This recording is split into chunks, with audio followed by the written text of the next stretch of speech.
Hello, this is Lifestories. I warmly welcome you to the show. My name is Justine. Worldwide, people have different superstitions. Like 13 is considered an unlucky number and Wednesday an unlucky day. You could be having a day or month in your life where everything seems to go wrong. And as that day or month gets closer, you smell nothing but danger. The mystery that lies behind such days or months is rather hard to unfold. Well, today on the show, we have General Elly Tumwine, well-known freedom fighter, Honorable Member of Parliament representing the Uganda People's Defense Forces, husband, father, beloved lecturer of the Industrial Art Faculty at Makerere University, and a master photographer, among other things. Honorable Elly Tumwine will be telling the tale of how dark his day has been every 1st of November. Thank you for being a part of the show, and we'll be right back. At some point in our lives, we come across a turning point, one that may be tragic or remarkable. When it's tragic, one needs a lot of strength, determination, and courage to shape the next course of your life. The general survived a bullet wound to the head. For him, this was it. But even before that, earlier challenges in his life could have one thinking that he indeed leads a charmed life. Lifestories is at General Elly Tumwine's normal gallery in Nakasero. Hello, General. Hello, Justina. How are you? Fine, and you? I'm good. Tell me about your 1st of November. 1st of November is my day, which I celebrate every year as my anniversary. And the background of it is that on the 1st of November is when we attacked a garrison at Bukomero in Chiboga district now. And in the battle, I was shot through the head and I lost my eye.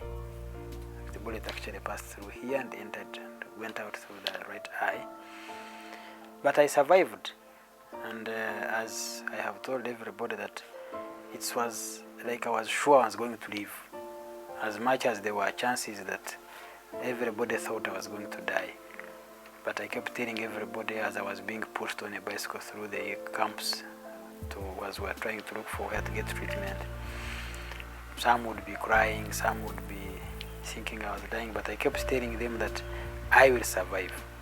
And I celebrated it because that spirit has lived up to now. Not only survived, but really seen much more than I would have seen, because I could have actually died. Very close. It was very close. So I celebrate it as a day when I feel that God was saying, you still have some work to do. And I'm willing to go as long as He wants. But I'm also ready to go as soon as He calls. And when I was in hospital, what kept me very, very strong is that even if I died, at that moment I was sure that our revolution will not go back behind, will be continued by others. So, General, that's a very strong spirit, but do you have other things that have gone wrong on that day? I think I have survived a lot of interesting things that people would not think are imaginable. When I was very young, as a baby, I was bitten by a very big snake, and I was climbing my mother behind, and when I fell back in the house, I fell on a snake and it bit my thigh and I almost died. And they used the traditional methods of getting out the poison called okurumuka in Runyankore. It will take some time to explain what okurumuka is. But there I survived, and I still have a big scar on my thigh. Then I was bitten by a snake 3 more times when I was young. One day when I was grazing cows, another time when I sat on it when we were coming from school, another time again when I was grazing cows, another smaller one bit me. So that was one. But the more other fundamental incident which I think was almost similar to this one, was in 1963. Our house at home was struck by lightning. And we were in the sitting room on the table reading in the evening, and my father asked us to, it was drizzling, and he asked us to check outside. If the rain is not there, you go and water the cows. So just as my elder brother opened the door, lightning struck, and it killed him on the spot. It struck me also, and I was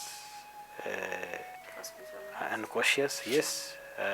Then my younger brother was also affected, one side of his body, and eventually died after 5 years as a result.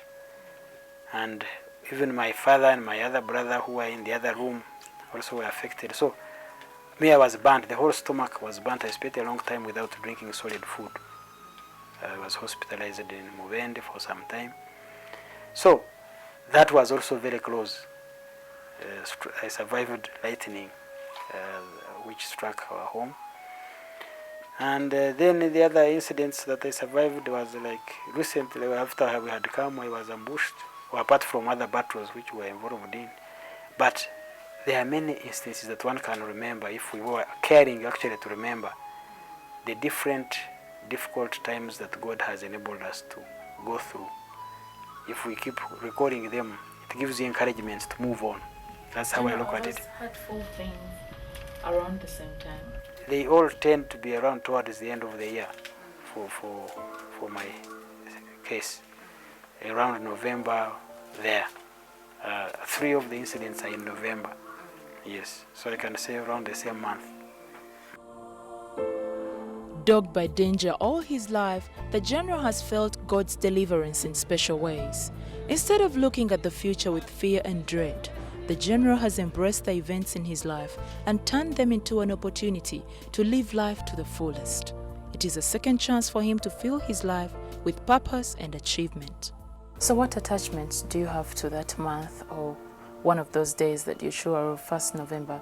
The greatest attachment I have for 1st of November, which I think is the latest and the most exciting, is excitement, is celebration, is I survive. I have survived in this day. I can survive on. I can do much more. I look at it that once you are given an opportunity, once you are given a chance, once you are given a lease of life, once you have time to do what you can, do your best. Not for yourself, because the purpose that I was involved in the bush to be injured was not for my own sake, was not for my own life, but was for the people who would enjoy as a result of my little contribution. By then, I only had actually only one child, whom I had produced earlier in the First War of 79. But now I have many who are mature. So really that's exciting thing is, God, you have a reason why you've kept me around. Do you think there's anything mysterious or superstitious around that time of your year? You know, everything could be superstitious, but I am not. Personally, I am not superstitious, and my family bringing up was not about superstition, was about God's plan. And life is, as long as you are given a chance to live it, and there will be incidents. And these incidents are part of life. It doesn't matter even if it comes around on the same day or around the same time. Some incidences and coincidences actually happen. Yes, these are things which are beyond our own understanding. Because I believe also that we know so little about life and about nature and about God's design.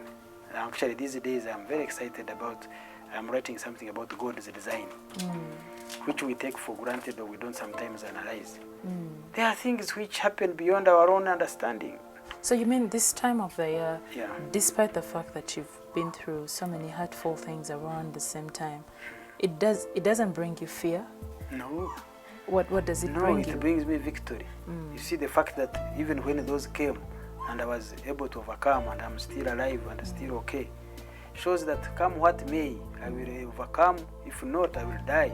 And even after death, I should be able to overcome and do the part that is after death. So is this time of the year a bit different from the rest of your year? I am always in good mood because on the 1st of November, I started with a bang.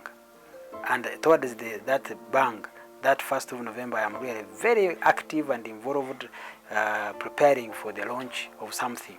It's when I launch my music, it's when I launch my new type of exhibition, it's when I launch my new designs, it's when I'm planning to launch my book, this is the period that really I take as an active part to celebrate an anniversary.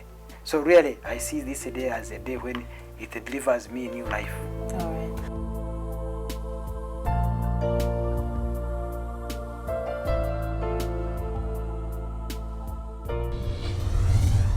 You're still watching Life Stories, and we are still with General Elly Tumwine.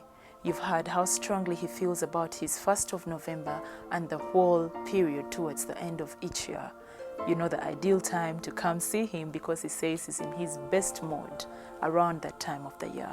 We're going to take a short break, and when we return on the show, he's going to be taking us through the impact this day and this period of the year has had in his life.